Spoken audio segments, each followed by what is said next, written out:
Do you look at strangers on the street and wonder what it would be like to rummage through their pockets or accuse them of something they haven't done? Do you ever read comments on social media you disagree with and wish you could threaten the author with arrest if they don't remove it? Do you ever lose arguments in public and wish you had the power to prosecute your opponent for using bad language? If the answer is no to any of these questions, then don't even think about joining the police, because rationale and reason are not qualities they place in high regard.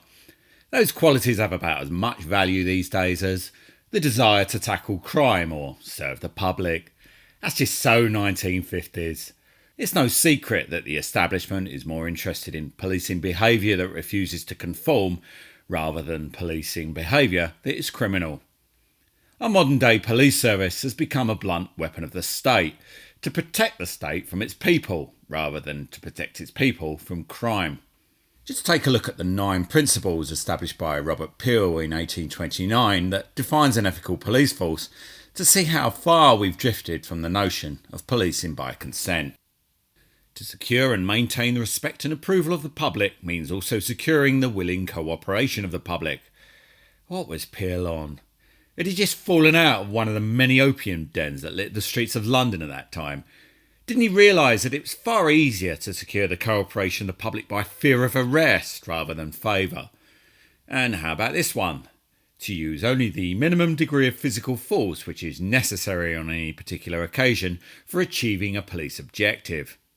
Fat lot of use that is to our heavy-handed police, unless of course the objective is to preserve the officer's refusal to accept he's in the wrong. But the most maligned principle of all has to be this, which states, to maintain at all times a relationship with the public that gives reality to the historic tradition that the police are the public and the public are the police. Yeah, right.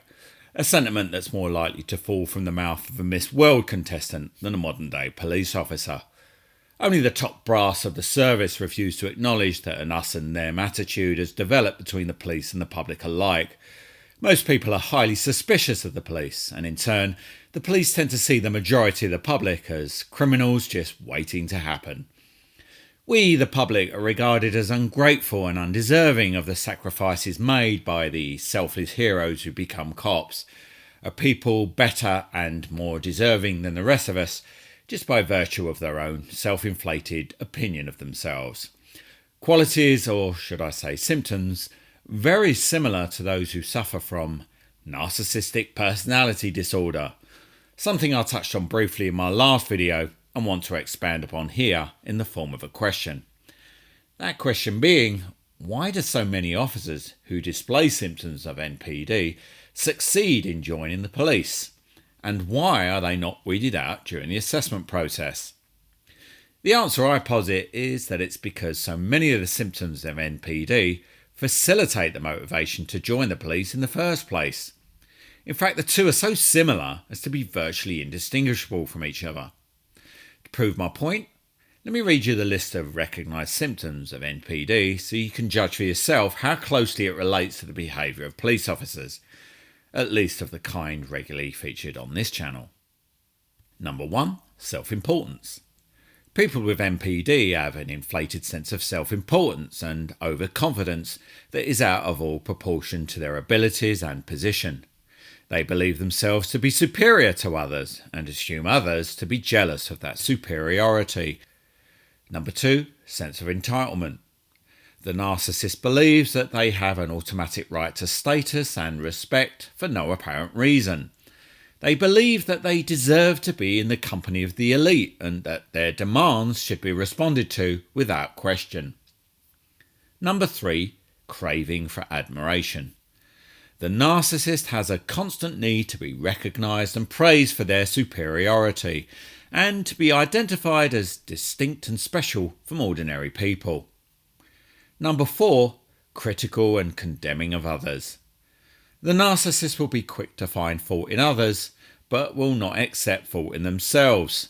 They will critique those more qualified or knowledgeable than themselves and hold anyone who disagrees with them in contempt. Number 5. Poor social skills.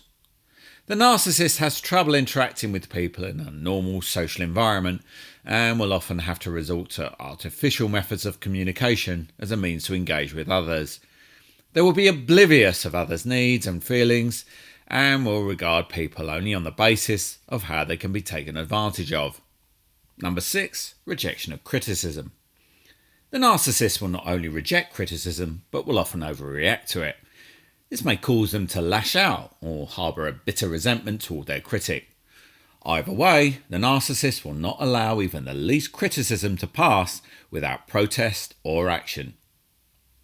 Of course, the problem with NPD, like madness, is that the sufferer refuses to acknowledge the symptoms within themselves. To prove this point, ask any officer why you joined the force and you're almost certain to receive a canned response. Most officers will resort to fake modesty and give mundane reasons for joining the police, citing job security, pension, and the opportunity to acquire an excellent credit rating.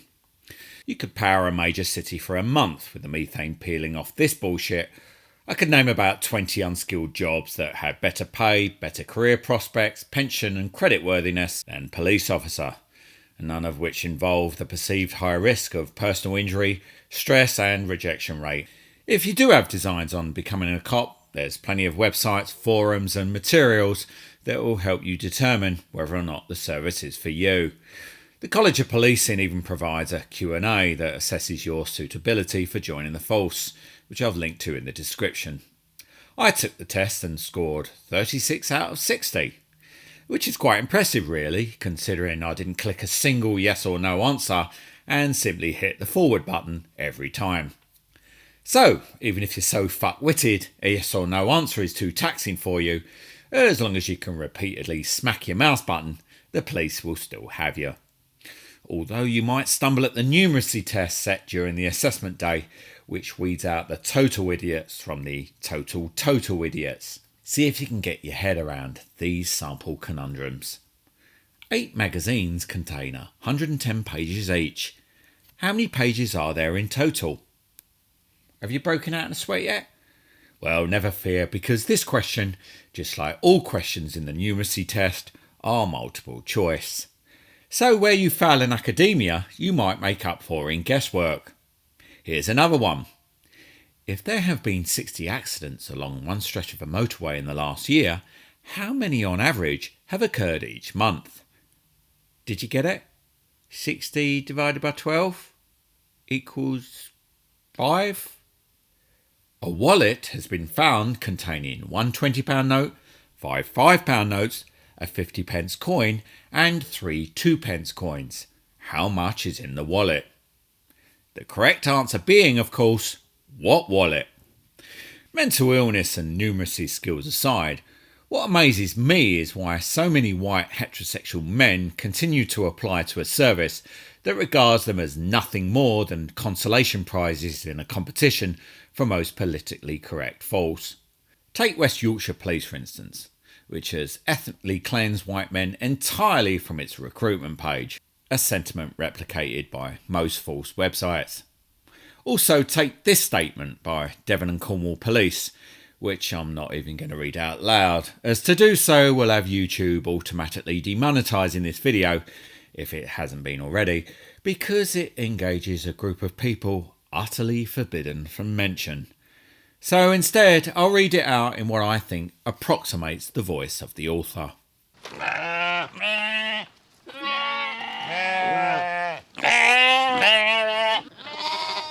If on first sight you don't fulfil that narrow spectrum of desired leftist characteristics, and you're applying as a second-class citizen of white heterosexual male, then you'd better make sure your thinking compensates for your wrong colour, creed and gender. There's no room for individuality in the police service. New recruits are chosen for their suggestibility, their willingness to obey, their partisan attitude to the force and its political ideals. If you're asked by assessors why you want to join the force, then you'd better make sure your response is peppered with all the buzzwords, cliché and corporate mooing that has supplanted free thinking in the force. To give you a flavour of the romanticised nonsense that passes for recruitment ideals, just take a look at this attempt by Bedfordshire Constabulary at turning the word police into an acronym that they think best describes its officers. As a police service, we are professional, open, legitimate, innovative, collaborative, and empowering. Our culture is community focused, courageous in the face of challenge, flexible, proud, and resourceful. Rather than paid by the word, the author of that was obviously paid by the bullshit, and is now a millionaire. What the police don't tell you is that where you're deficient of such qualities, then an ability to fake them for the duration of the application process will suffice.